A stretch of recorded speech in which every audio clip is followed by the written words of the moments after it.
Most bankers aren't ready to help you until after their third cup of coffee.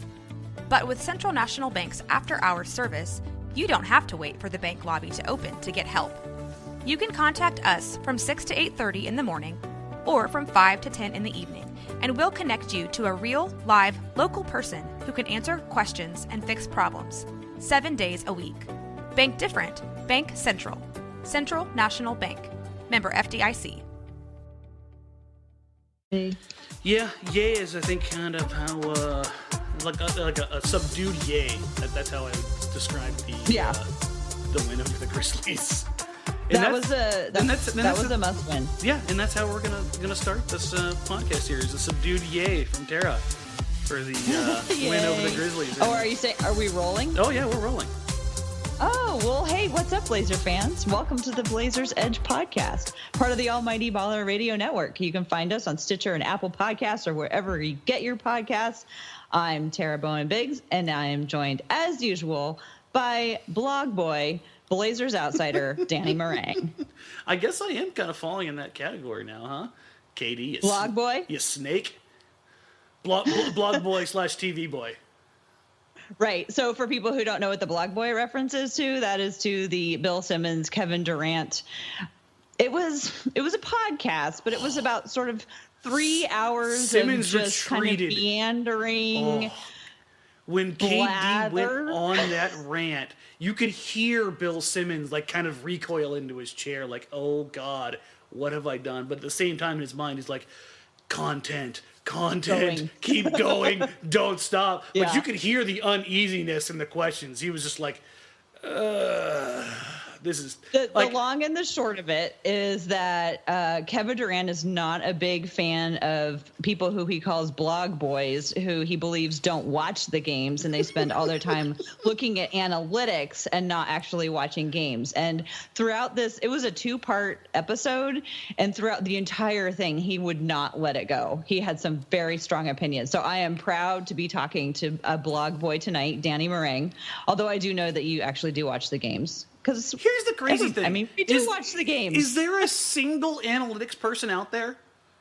Like outside of maybe the folks who work at Second Spectrum, they're the biggest data geeks on the face of the planet. And shout out to those data geeks because they're amazing at what they do. They make the stuff that I do look like kids play. But I mean, they aren't the guys on Twitter. Like when you hear about the so-called blog boys, these guys are at most of the games. Like the biggest analytics guys on Twitter, Matt Moore, Andy Bailey, Ben Dowsett, Senthil, the guys at Nylon Calculus, Positive Residual. Mm-hmm. I mean, Seth Partnow, who got a job with the Milwaukee Bucks because he was a blog boy. Well, and they're writing about the game because they love it and they're interested in it. I mean, a lot of people who start off blogging, and like you mentioned, a lot of people who ended up making a living out of, that started with them writing blog posts and learning about things and talking about them and describing them and getting good at it and getting recognized for that. You don't do that if you don't love the game. And not only that, they're like the biggest consumers of games. Like they watch more games than anybody. They're basketball fiends. They've got league pass. But I see shout out Adam Mars. Adam Mars has got a man cave. I think like 4 TVs on the wall with different games of league pass going during the season. And Adam played college ball, but he's still a quote unquote blog boy as he's the lead editor at Denver Stiffs. But he's a heavy analytics guy. So I mean, this idea is crazy. I couldn't decide if I was happy or annoyed not to be included, so I'm just going to let that one go because apparently it's blog boys, so I am off the hook. Oh my God! Here we go. do you have a lady cave with 4 TVs? Because that would be awesome. I can't. Let's see, a TV and a computer and a phone. That's usually how I watch games. There you go. Yeah, I got 3. I am a dual TV. But Kevin Durant's not mad guy. at me because he was very clear. It was blog boys. He never once was like, or girls. There you go. You get the free pass this time. I get the free pass on this. I'll take this one. But anyway, Dan, we have a lot of Blazer stuff to talk about. Speaking of free passes, Sunday night. The Blazers gave the Grizzlies one. Well, we learned that the Blazers made the playoffs for the 5th straight year now. This is the earliest that they've clinched the playoffs for a while, so that's kind of exciting. I don't have any party poppers. I apologize. Well, you know what? It was kind of a workman-like game tonight, and they did what they needed to do. They didn't do it flashy. They didn't blow anybody's mind. It was a subdued yay. Like you said. It was a subdued yay, but one guy was a little flashy tonight, all right? Yeah, Caleb Swanigan was awesome. Yeah, my boy Caleb did some things, but you know that's not who I'm talking about. I know that's not what you're talking about. We got a Myers-Leonard flex. We got a Myers-Leonard flex and a stink face. That is a winning combination. So for you, it was not a subdued yay. We were jumping up and down on your couch, I bet, like Tom Cruise style, weren't you? Wah! Oh, absolutely. It was some risky business stuff in here. I was sliding across the floor. It was a workmanlike effort. Myers was really the only guy off the bench who is even worth talking about tonight. Swanigan gets an honorable mention, but the rest of the guys, God, they were bad. Right. Well, let's get to let's recap the week so far and kind of build up to how we ended up where we are today, because it's a pretty interesting story, because like the team at the beginning of the week is different than the team we've got at the end of the week because of some injuries. Yeah. And so let's talk about how things changed a little bit. Tuesday, the Blazers beat the Pelicans 107-103 in New Orleans. Damian Lillard had 41 points. I always feel like they're always losing to the Pelicans just because of that one game last year. And even though I know now the Blazers have beat them at least twice this season, I'm still feeling that last game of the season last year. That one was painful. So the Pelicans are a scary team. Very happy to see them. Like I don't want to see Anthony Davis in a 7-game series. I just don't, because the Blazers don't have an answer for him. And the playoffs is about solving problems 1, 2, and 3. That's what the playoffs are about. Taking away your 3 best go-to plays offensively and defensively and how to exploit them. The Blazers don't have an answer for Anthony Davis, and that scares me. Is he just one of those problems, or is he 1, 2, and 3? He's at least 1 and 2. He's probably 1 and 2, yeah. Has Anthony Davis grown substantially since he entered the league? I feel like he's 2 or 3 inches taller, and it gets in addition to like 20 pounds. 30 pounds heavier. He's heavier, that's for sure, because when he came in the league, he was Durant skinny. He was LaMarcus skinny. I was just looking at him going, he's just on the floor. That happen? Well, that's the thing. He's been on the floor. I mean, even he missed a chunk early in the season. He hasn't been injured. Yeah, he's been healthy down the closing stretch, so you're seeing more of him. So all of a sudden, it's like, man, he really is big. Anthony Davis, when healthy, is one of the 3 or 4 best players in the league. I mean, he's what he can do night in and night out, and we saw it in the month of February, and he continues to do it through March and into April now. He's scary. He is scary, and you throw in Drew Holiday and the way he's been playing, and Miller out there cannon threes. It's still a matchup the Blazers should win, but I think that it's one of those kind of series where if they got matched up, it would be you're a couple rolls of the dice away from letting it slip away because of how good Anthony Davis is. Right. It would be tough. Yeah, maybe next week we can talk more about the potential matchups as things become clearer. Yeah, you think they're going to be clear in a week? That's funny. I think in a week they will be more clear. They're not Spurs at all right now. Just but beat I think the Rockets. Denver and Milwaukee had one of the craziest games of the season. Like, it's going to be one of those things where, like, outside of the top 3, it's probably going to be a week from now. Dan. I know. I'm legitimately saying I think it's going to come down to the last 2 games of the season for seeding. I think these guys, because everybody plays each other. Yeah, that's true. It is very exciting. Well, so after the New Orleans game, Damian flew home to be there for the birth of his son, Dame Jr. Congratulations to the family. The actual baby Dame. Yes. Sweet baby Dame. I mean, it just rolls off your tongue, doesn't it? Yeah, it works. But in a surprise announcement that night, Harkless Harkless flew back with him because he needed to undergo an arthroscopic procedure to clean up his knee. A loose body. I always love the loose body. And also, we need to talk about this for a second. The Blazers ran the craziest government black ops mission on the planet to sneak Harkless home. Like, nobody had heard anything about Harkless's knee other than it's bothering him a little bit. Yeah. Like that's it. Not oh yeah, no, he snuck away for an MRI. Wait, what? Like that came out of nowhere. Do you think there was a reason, or do you think they were just like, nobody needs to know about this, get freaked out about it, let's just be quiet about it? The Blazers have their reasons. They control the flow of information about their injuries probably tighter than almost any team in the league. Because I thought it was weird, but I couldn't think of any good reason. That's just how they operate. But it was really, you know me, I love a good conspiracy. Oh no, there are always conspiracies with the Blazers and injuries. They just don't release that information at all.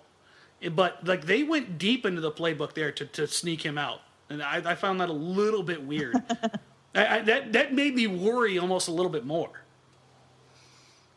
Huh. We'll have to keep our eye on that because all I thought was, oh, well, that's convenient. Harkless can fly back with Damian. Yeah. I didn't think about almost whether like they planned it. It might be pointing to anything else. Right. Huh. Interesting. Well, so anyway, without Harkless or Damian, the Blazers dropped their last game of the road trip. It was a 108-103. Ugly, nasty, disgusting, just filth-ridden game. Yeah, it wasn't pretty. Although CJ did have 42 points, and Wade Baldwin saw the court. We got to go back here on CJ, and this is not to take away from CJ's shine because the Blazers wouldn't have even been in that game if not for CJ's 42 points. But what happened to CJ McCollum at the free throw line in the clutch there? Oh, Something we talked about on the podcast a few weeks ago. He dropped 2 again. And that's, 2. That's just that. I want to say CJ shined out. He did his thing, and again, they would not have been in the game if not for that massive performance from him. But that little bit kind of lurks in the back of my head because it's almost becoming a trend.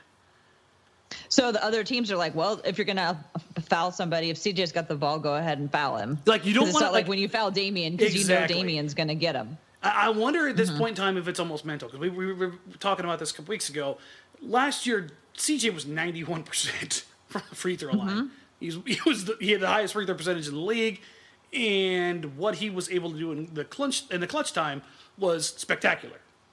And you just kind of come to expect that. But to see him drop those, it was just like, even if the Blazers still lost. Seeing him step up and hit those, I think would have eased some of my uneasiness. How much do you think being tired could have contributed to that? Oh, a ton.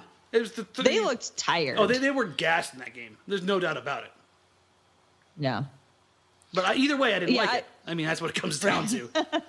Right. So that loss to the Grizzlies, we did see Wade Baldwin on the court, so that was kind of exciting to get a glimpse of him. Shout out, baby Brandon Roy. He had 50 points in 20 minutes. He was 5 of 6 and 1 of 1 from 3. So a nice shooting night. That was his career high. I don't think we're going to see a ton of Wade Baldwin, but he was in there and was able to get a few things done. Now, Shabazz doesn't get his stuff together, you might. See more? Yeah, because Baz is struggling lately. He had another rough one tonight. He's from the highs that he had a month ago. Man, this last couple of weeks have not been kind to Shabazz. I really hope he breaks out of this. He's struggling on offense. Do you see him struggling on defense as well? No, he's not one of those guys where one side of the floor affects the other. He's always going to give it to you he's going to try to give it to you on both sides of the floor. I mean, tonight, there was a possession where he caught it on the wing, and the Grizzlies just looked at him like, shoot it. They didn't even run it. They gave him the full Evan Turner treatment. Like, hey, you ain't hitting this. And then he proceeded to miss. And it was like, oh, that would have been a big shot for Baz's confidence. That would have been nice. Yeah. I feel like over the week there has been some spotty shooting from the offense, but I haven't looked at it's a dumpster the statistics.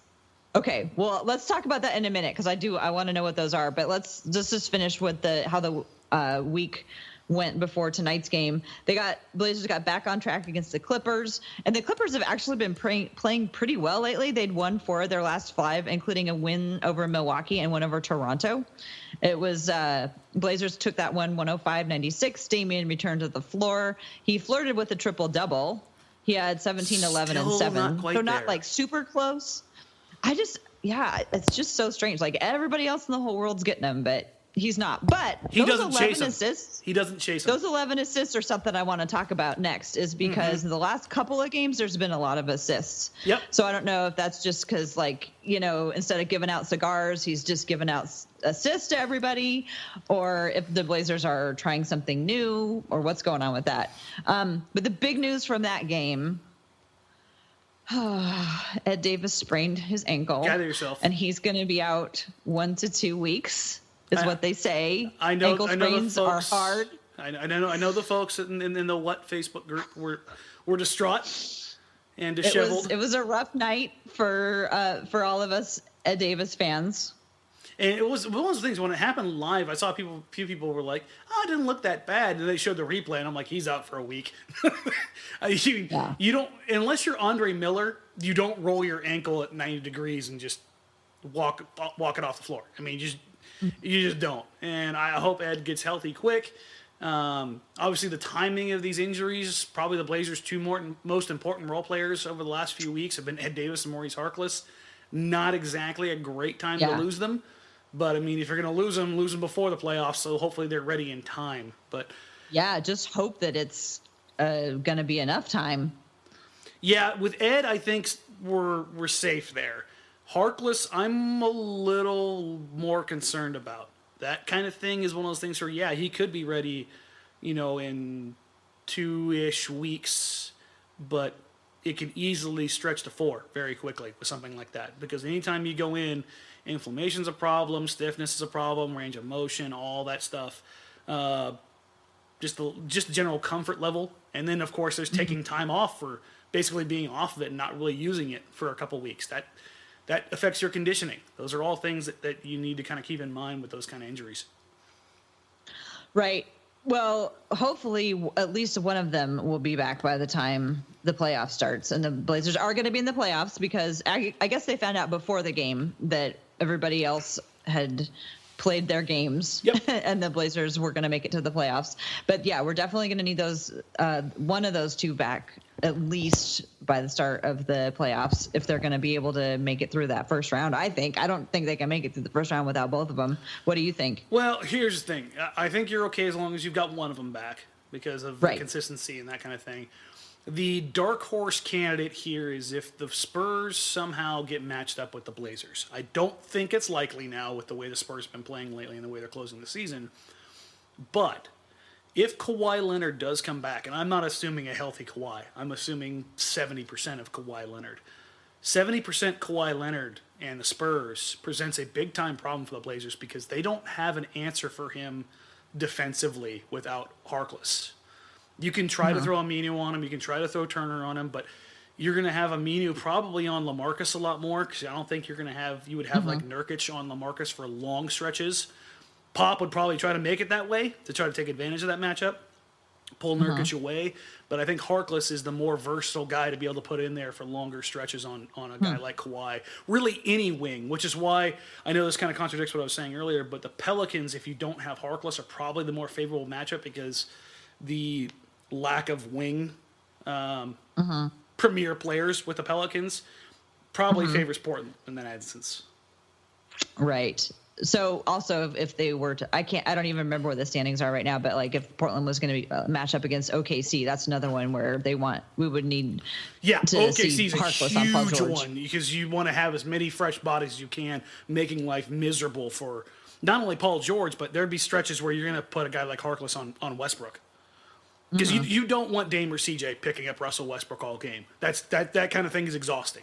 That dude wears on you. He's just going to go downhill all night long. So as up and down as Harkless's play has been throughout the season, before he went down, he was easily playing his best basketball, not only of the season, but in his time in Portland, in my opinion. And his contribution makes everything easier for everybody else because he, like we talked about earlier in the season, the things he wasn't doing, getting out in transition, generating easy buckets, generating steals, those hustle plays. The fact that he was doing those, you could see Portland went from dead last or second to last in fast break points in the league I think they went to 23rd or 24th. They more than doubled their production in those right. areas. They didn't climb super high in the standings, but they did improve their individual output considerably. Yes, yeah. When you're more than doubling your production, that's huge. By the simple fact of you just decided to do something the right way, and that's I mean that's kind of it sucks to say it, but he just wasn't doing it earlier. And we saw some of the articles that came out from Quick and Freeman about how he was just kind of sulking and miserable and not into the games because he wasn't touching the ball enough. And that's not really a selfish thing. I don't want to get too much on the Harkless rant here, but we didn't really touch on this last time. The idea that you have to touch the ball is a very prevalent thing in the NBA. Like, there's very few guys in the league. Ed Davis is one of them. And this is why I never get mad when Ed decides he's going to take his one post up every 4 games. Right. Like, for a dude that doesn't demand the ball, does all the dirty work, works his butt off, if he wants to take his post up and go to his left shoulder baby or his right shoulder baby hook with his left hand, do the damn thing. Because let him do it. He works his butt off and he wants to. The same thing tonight. Caleb Swanigan got a possession where he got deep post position, and I think it was CJ had the ball, and he's just like, you know what? He worked really deep for the post position. I'm going to go ahead and get him the ball. And Caleb went to work. He missed the shot, but you reward those guys for doing that work. And I think Harkless felt like he wasn't being rewarded. But in the same sense, I don't think that Harkless was necessarily doing the work necessary to be rewarded, i.e. running the floor and being that extra effort guy earlier in the season. Mm-hmm. So with Harkless out, you know, those are some of the, it's kind of a, you know, who's going to replace him on the other team? Like, who's going to replace his ability to guard multiple positions, to get, like you said, get in transition? Who's going to replace his ability to do that on the floor? But with Ed Davis out, one of the things that I'm concerned about is when Ed Davis is out, as we know all year, Ed Davis has been playing alongside Zach Collins. So that's been super essential to how things have been working lately. Zach Collins has played 80% of his minutes alongside Ed Davis. So with if you combine all of the other minutes that Zach Collins has played with other players, it is in the front court. If you combine all of them, it's not even a quarter of what he's played with Ed Davis. Right. That's right. nuts. The next closest is Zaminu, and then Nurkic, and then Myers Leonard. But so the question is Terry Stotts going to slot somebody else in there in that you know, first center off the bench so that Zach Collins can come in and be the 4, or is Zach Collins going to step into the 4? What was Terry Stotts going to do? And we saw one possible solution tonight. We saw Terry Stotts send in Myers Leonard when Nurkic got in early foul trouble. Leonard came in off the bench, and then shortly after that, Collins came in for his regular shift. So we had Collins and Myers playing together. So I know you mostly want to talk about Myers, but I'm going to let you talk about Myers. But somewhere in there, promise me you'll talk about how you thought Myers and Collins went together, and whether or not you would guess if in the future Terry Stotts is going to continue with that type of a rotation, or if it's just going to be a game-by-game situation. What are your thoughts on that whole area? Yeah, no, honestly, I think it's a little bit of both as far as like what the end of your question was there. Both, I think this will be the way that Stotts goes, and I think it's a little bit of game by game. With the Grizzlies, you've got a more traditional center, Marc Gasol, Davis, Deontay Davis, obviously, and Jarrell Martin, guys that aren't really going to step away from the rim a whole lot. And to be honest, people can laugh and giggle all they want. Myers Leonard's comfortable in there. If you want to play in the paint, he's got no problem playing in the paint. That's kind of what he's capable of doing consistently. So that made sense. I figured Stotts would go that way. I really like seeing the fact that Stotts has gone to Swanigan. Swanigan had a couple plays tonight where ball movement-wise, facilitating from the elbow, from the high post, above the break, some unbelievably phenomenal pinpoint precision passes that resulted in easy buckets. 2 stick out perfectly to me. One, the backdoor cut where he hit C.J. McCollum on the bounce pass. In the other, when they were fronting Nurkic on the post, and he threw a pass over the top. Probably one of the best entry passes I've seen all season. Of course, it came from a big man to Nurkic, leading him to the rim for a wide open uncontested dunk. I like those spot minutes from Swanigan because I think he gives you some of that playmaking that we've seen the Blazers do more of lately. And I've alluded to this on Twitter over the last couple of games. There was a stretch there where the Blazers kind of struggled to get their offense going, and I think they went away from some of the side pick and roll, mid pick and roll stuff, which is where Collins, coincidentally enough, feasted on against the Clippers. I mean, he had, 13 in the quarter in that game? All of it came off action on the backside of the play. It just dunk, because he was able to create so off of many action. dunks lately. Yeah. Well, that comes off the side pick and roll between Dame and Nurkic. I mean, that's what dictates that night in and night out. And once that play gets rolling, the defense slides side to side to side. And if you're going to put Collins out there, have him alongside Nurkic, have him alongside Leonard, have him alongside Swanigan. Because you know what all three of those guys do? They screen the living daylights out of people. Those are your three best screeners, and it's not even close. I love Ed, and Ed does a great job. Ed is not as big and as wide as those guys. Those guys just eat up space, and they love to set screens. So you like Swanigan's? You've seen enough of Swanigan's screens to like those screens. Oh yeah, no, he's the kind of guy, and Ed Davis I think is in this mold. I just don't think he has necessarily the same girth and weight to really throw into guys. And I think he looks more on. He kind of holds the screen a little bit and delays his role to pick up offensive rebounds, which is something he's innately good at. Yeah, right. And it's a little bit different look.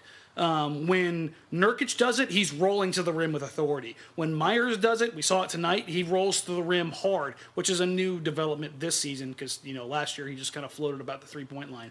But that's another thing is that if you have a guy like Leonard on the floor with Collins, even if you don't consider Myers Leonard a shooter, even if you have negative things to say about him, NBA players are still looking at him and going, I know he can shoot. I probably need to stay a little bit higher on the screen. Now you've got Leonard pulling one side, you've got Collins pulling the other, and that middle of that floor gets wide open for a guy like Damian Lillard or C.J. McCollum. Tonight against the Grizzlies, that came to the tune of 11 free throws for Damian Lillard. That's not a coincidence. When you spread the floor that much and you let that penetration go out, excuse me, a guy like Damian Lillard is going to get to the rim one-on-one and draw contact and free throws. So do you think that Collins has reached a point where he can figure it out enough to pair up with whichever big man that because I was kind of figuring, at some point he's going to have to fly on his own anyway. He wasn't going to be able to come in with Ed Davis for the, rest of his NBA career. Yeah. Probably I thought by the end of this season, he would have to start doing it sometime. Did he show enough sign, for a rookie, that you think he'll be able to outlast this, without Ed? I totally get where you're coming from here. And here's the thing, and this is not a shot at Collins. The Blazers aren't asking him to do a whole lot. The Blazers really don't ask their power forwards to do a whole lot. That's why Stotts is so good at developing players, is because he's just putting them in a position to succeed. They play within play within the system and play within themselves, then they can really grow and develop. It's when they try to do everything all at once. And maybe that's kind of what Swanigan is. I think Swanigan sometimes maybe tries to play a little bit outside of himself because he's super enthusiastic. Yeah, he always wants to go after it. But Collins, I think, is at the point where his lone job on defense is to be a help defender and a weak side shot blocker. That's his job. Recover out. Nice at that. Yeah, he's long enough and quick enough to recover out the 3-point line and challenge some shots. I can't remember who it was against the Clippers. I think it was Lou. Yeah, it was Lou. Lou Williams went up for a 3 and didn't realize that a 7-footer was closing in on him. And Collins just sent it out. And it was like, nice close-up. I mean, that's the kind of thing you expect from him. On offense, I know this irritates you when I say this, but posting up Zach Collins is a bad idea. Hitting Zach Collins on the run on a backdoor cut, wide open for a dunk, good idea. Throwing lobs to Zach Collins on a backdoor cut, good idea.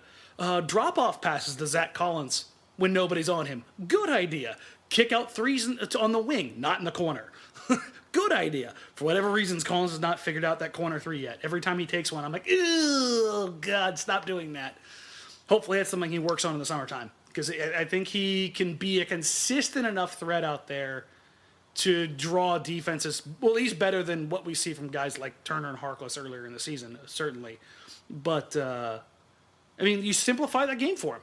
And that's, again, that's not a shot at him. That's how you deal with rookies. Right. And what we've seen is the game has been simplified him by his presence alongside with Ed Davis. And now he doesn't have Ed Davis. And it seems like he's ready to take that next step to still continue to play within himself, but now to do it with other players. If you want to look for something like to evolve in Zach Collins, so like an extra contribution area that really just comes from understanding and effort. Without Ed Davis, the Blazers, and they showed it tonight, are going to struggle with offensive rebounds. Right. Myers Leonard is not a guy who rebounds in a traditional sense. He rebounds like Robin Lopez. And by that, I mean, it's team rebounds. He boxes everybody else out so that other people can get him. He boxes out two guys at a time at times.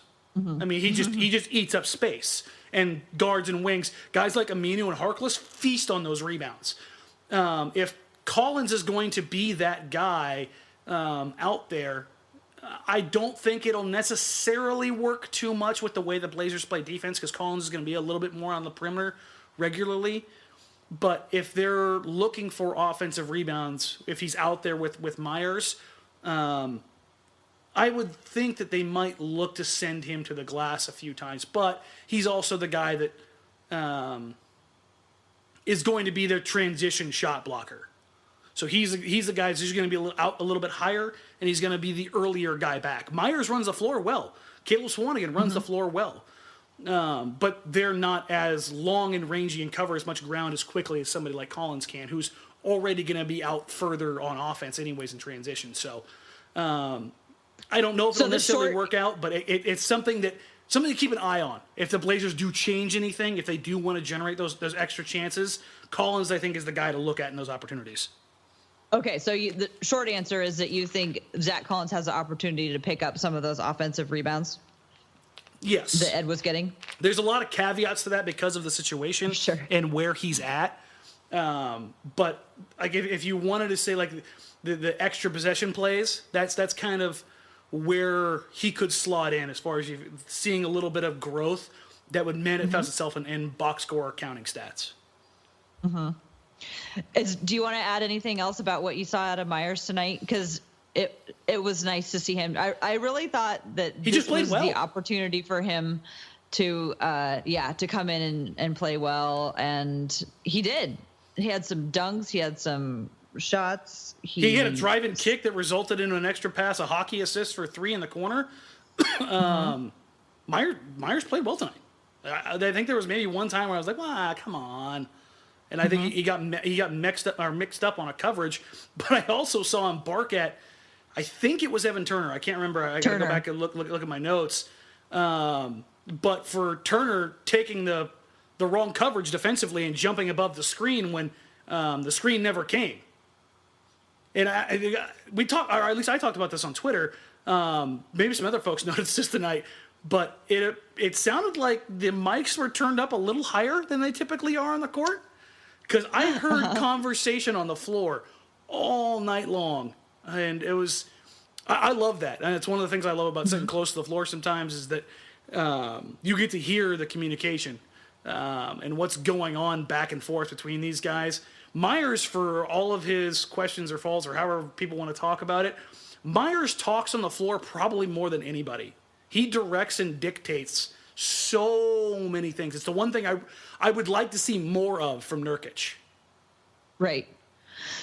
You know, one thing about having a couple of players out, and this is maybe me being a little Pollyanna-ish or maybe a little bit of a silver lining thing. No, but when I know you're shocked, right?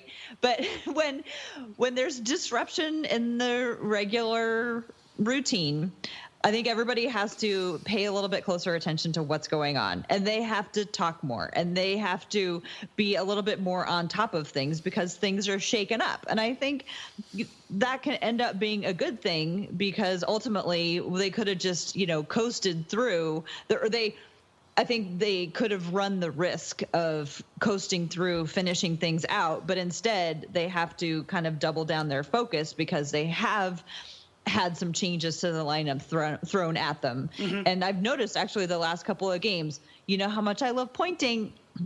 Hadn't been seeing a lot of pointing this year. And I feel like it's because they are, in better, they get each other more. They trust each other more. They understand the plays better.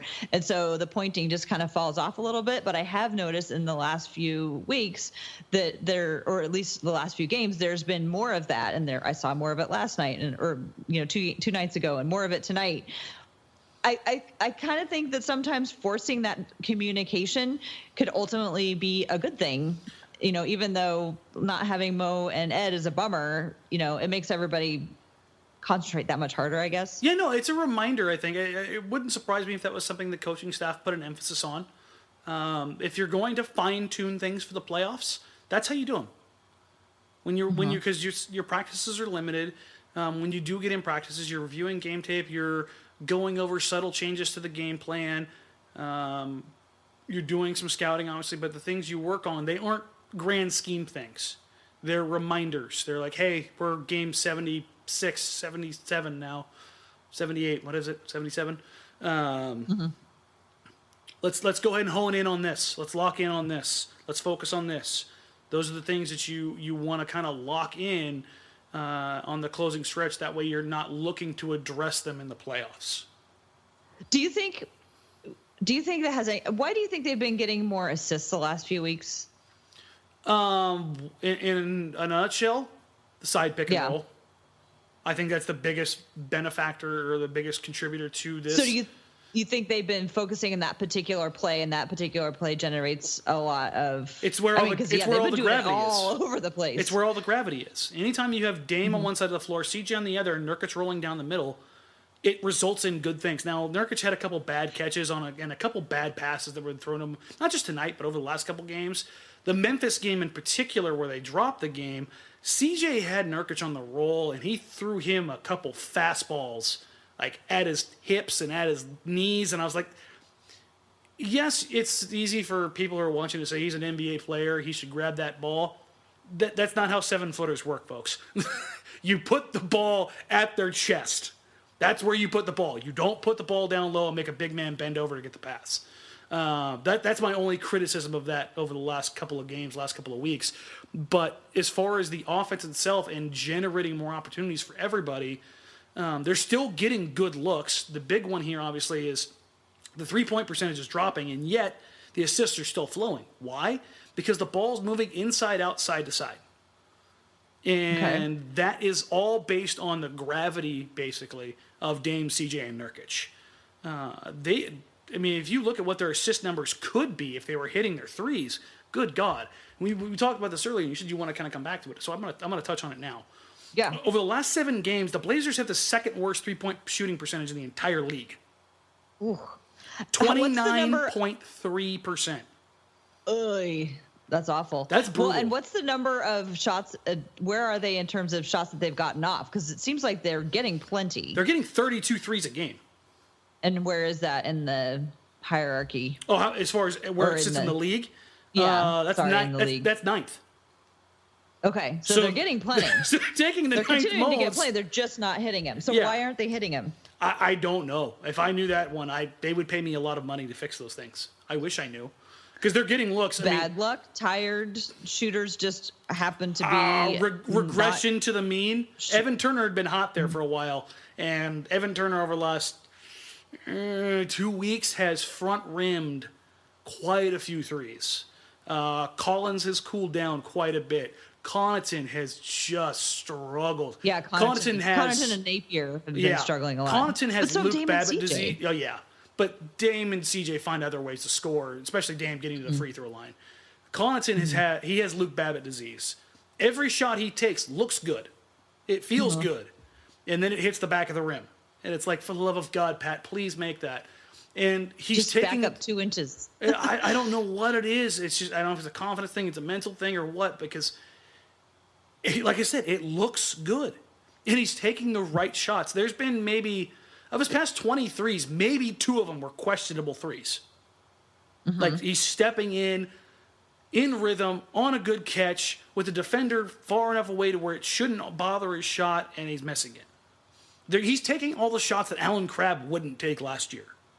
Right, he's not hesitating. No. You know how that's my refrain. At least he's not hesitating.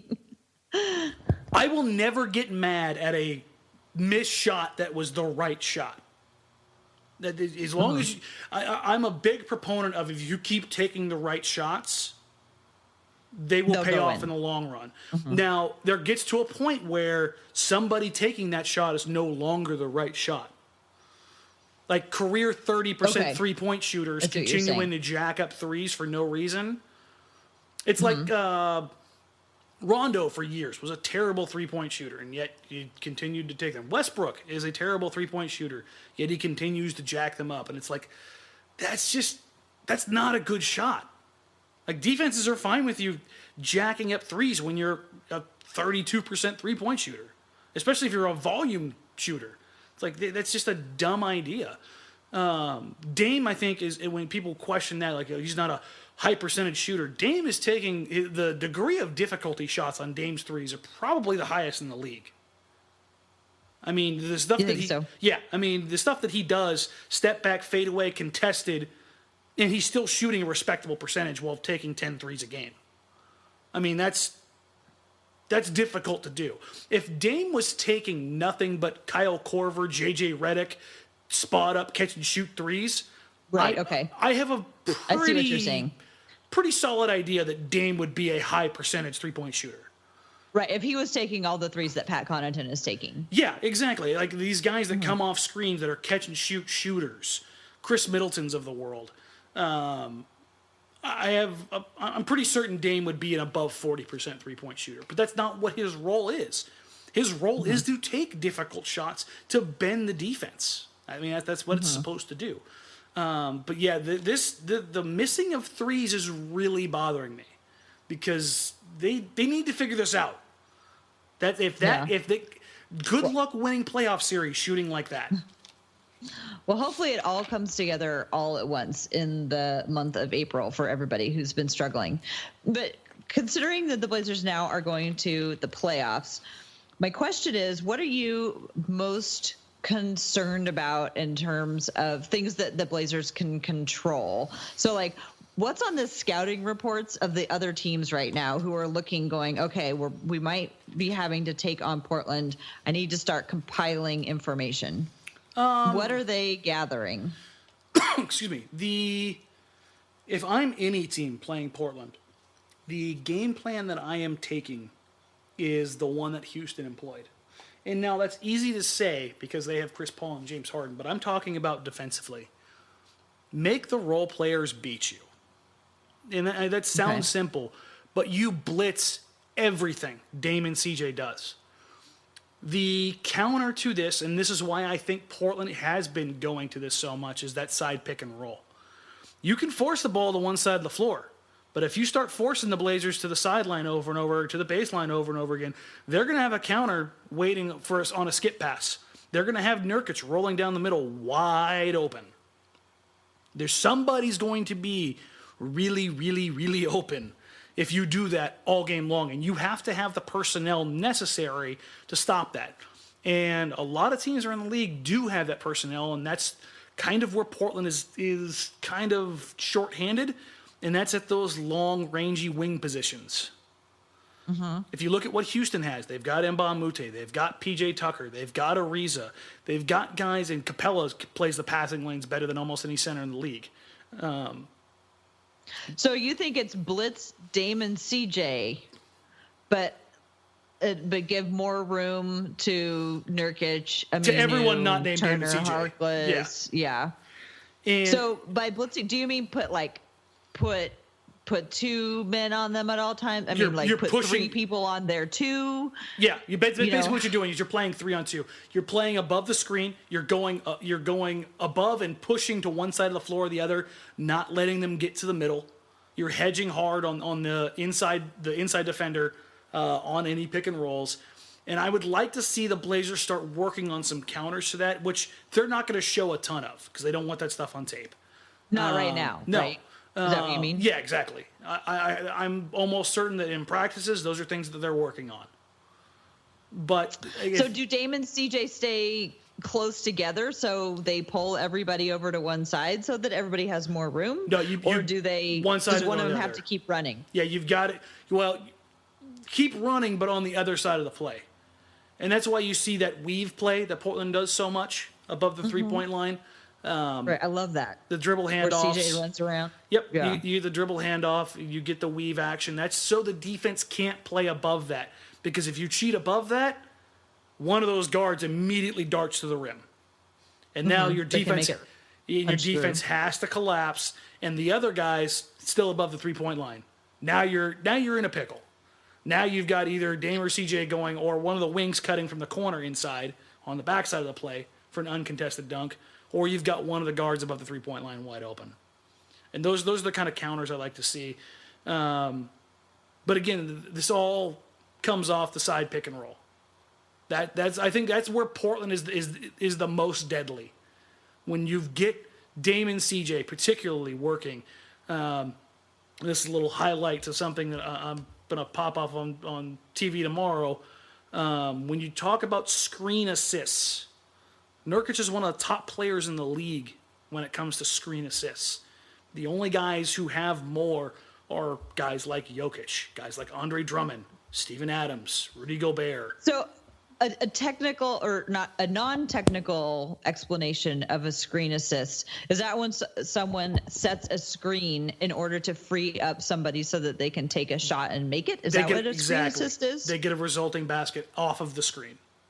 So it's not a pass, it's a positioning yourself to free somebody up so they can take that shot. To get free, to get to the rim.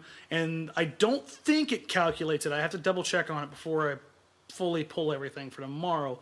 But I don't think it also factors in free throws. So generating a free throw. Mm-hmm. Now, NBA teams have that stuff at another level because that's important data to have. But like I said, Nurkic is huge in that factor. And the reason he's huge is because, again, something we talked about earlier, he's a great screen setter. He's so big and just wide that it's very difficult to get around him. And the Blazers rely on that, and it's evident in how these numbers bear out. So everybody always loves to complain about how the other teams always are setting moving screens. Now, be honest with me. How are the Blazers in terms of whether or not they're setting moving screens? Nurkic is easily the biggest offender of moving screens. He's not that bad. He always seems like he moves because he's halfway on his way to run the other way. And that's actually part of it. I guess it's a little trick. You set the solid screen and then you move your way towards the rim as kind of a natural motion to block out the defender. But there are better ways to do it and not get caught. Nobody on the Blazers really has the Kevin Garnett, Andrew Bogut level of illegal screens. I would say that the one that comes the closest is not Nurkic, but Ed Davis. Ed will grab and reach into your soul and hold you from time to time. But he gets caught for it. There's two things that Ed Davis gets called for in fouls. Terrible, terrible.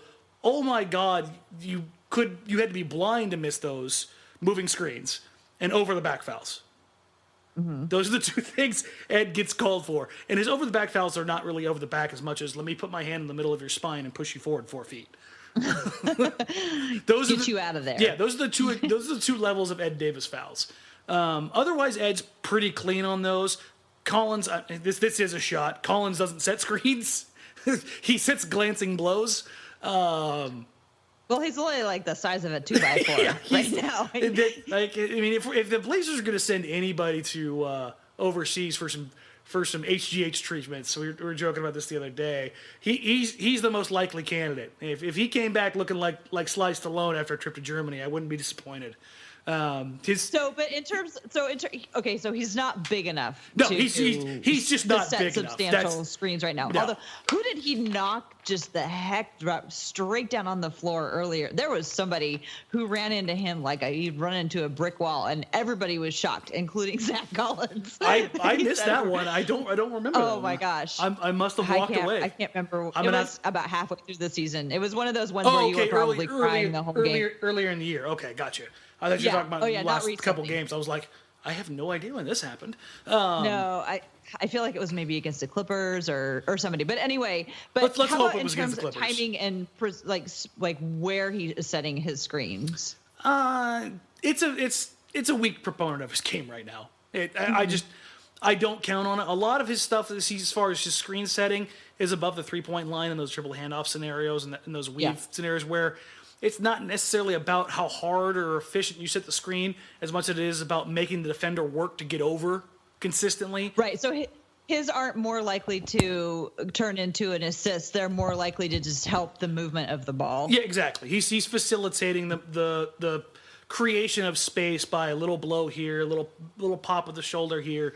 But yeah, Zach's not freeing anybody up with any bone setting screens. And again, that's just he's just not big enough. He's got to put on probably 25, 30, 40 pounds before that really even becomes a reality. So we don't usually talk a lot about upcoming games, but there's some important ones on the docket this week. Every one of these save from Dallas. Here on out. Well, yeah, I mean, and even then, nothing is given, but again, I think playing against Dallas undermanned is going to be a good thing because they're going to have to concentrate a little bit harder. Mm-hmm. But after Dallas on Tuesday, they play the Rockets and then the Spurs. So what do you think is going to be the key for the Blazers besides the miraculous return of Ed Davis and or Mo Harkless? Take care of business in Dallas. Don't do anything stupid. Rockets might be resting players by then. Here's the thing about the Rockets. I hope the Rockets are playing at full strength. I really want the Blazers to get an opportunity to get a win against these guys. Because in all likelihood, well, they won't be though. Golden State's going to be the 2 up. seed. Yeah, Golden State's going to be the 2 seed. So Portland's not going to see them in the second round. I think getting a win against those guys if they were fully healthy would be a good enough confidence. Yeah, it's a little bit of a booster. The Spurs game, I think, is huge. Again, it's a confidence thing. Anytime you beat San Antonio in San Antonio, that's a little notch on the belt. Man, I remember when this Texas Triangle trip was just hell. Thankfully, Dallas sucks this year because ending your season with 4 out of 5 on the road. Don't speak too soon, Dan. Don't act like it's a given. There's nothing given here. It's not a given because God, Lord knows we know that with Portland. But this trip used to be just hell on earth. And their end of this trip is at Denver, where in the past it's either New Orleans or Memphis. Who Memphis in the last couple of years has been a nightmare. So you had 4 and 5 or 4 and 6. And they were all playoff teams, and you got done with that road trip, and it was just like, okay, can we have like 3 days off, please? Mm-hmm.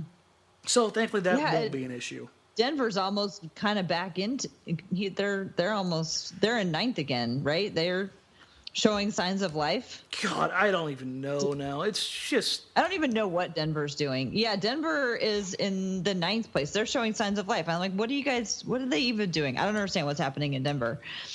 It'll be interesting. So they could be fighting for everything. The Blazers could hit Denver when Denver is trying desperately to make it into the playoffs. And after we knocked them out of the playoffs, didn't we knock them out of the playoffs last year? Yeah, Nurkic is famous. Didn't the Blazers knock them out? I think officially they didn't, but for all intents and purposes they did.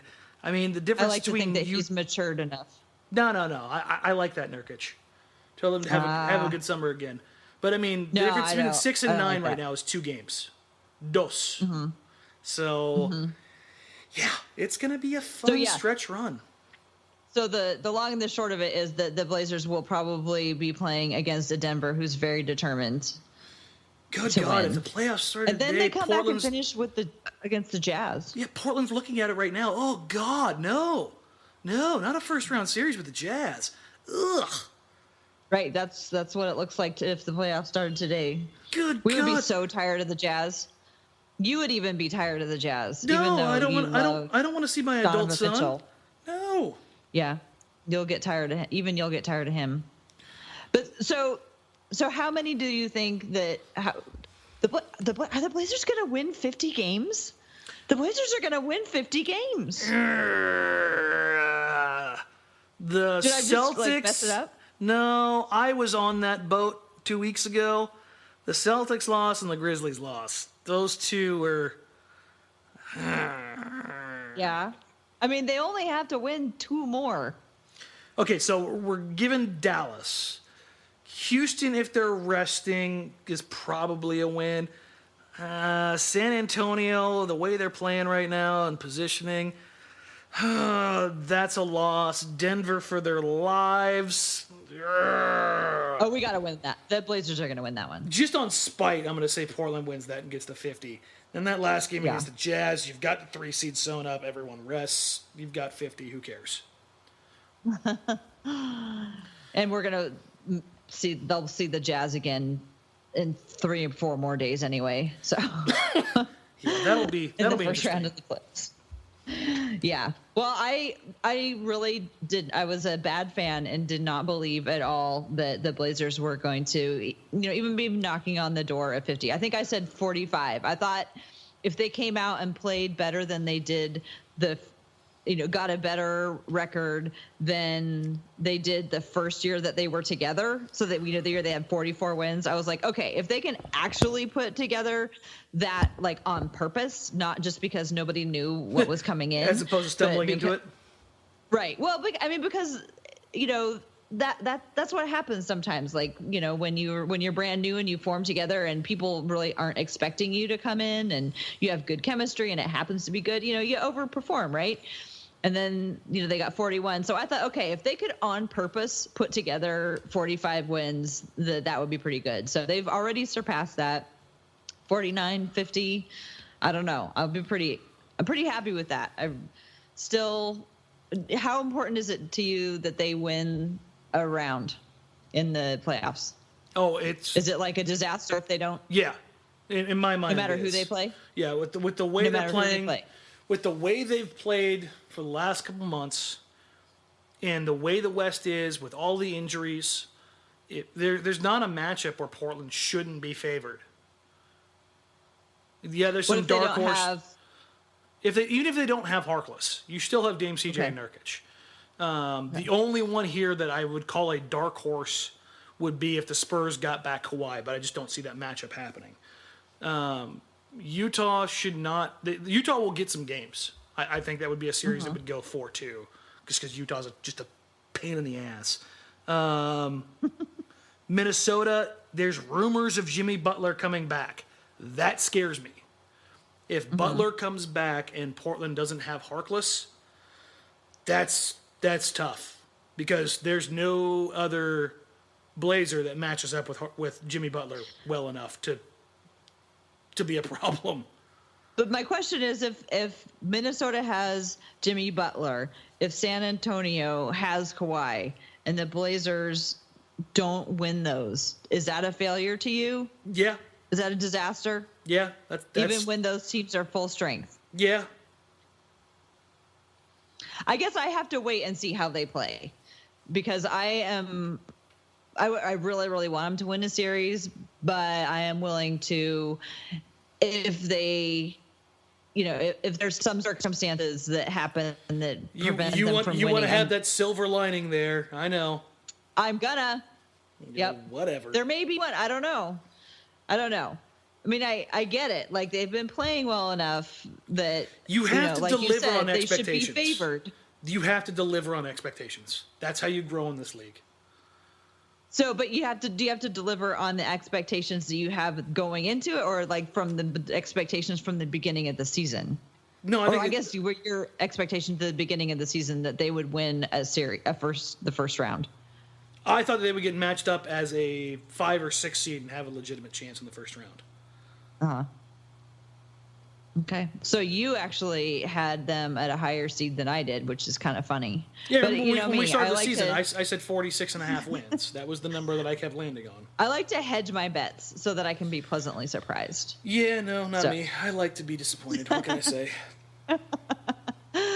Well, I think that pretty much covers all the questions that I had for you this week. We should probably wrap it up here and wait until see what happens next week. See how the Texas Triangle road trip goes. Not only anything else you want to talk about? I would say that Texas Triangle road trip is a great food triangle too. Mm-hmm. Love it. I highly yeah. If you're gonna ever go on a Blazers road trip, that's a good road trip because the food is great in every city. That would be fun.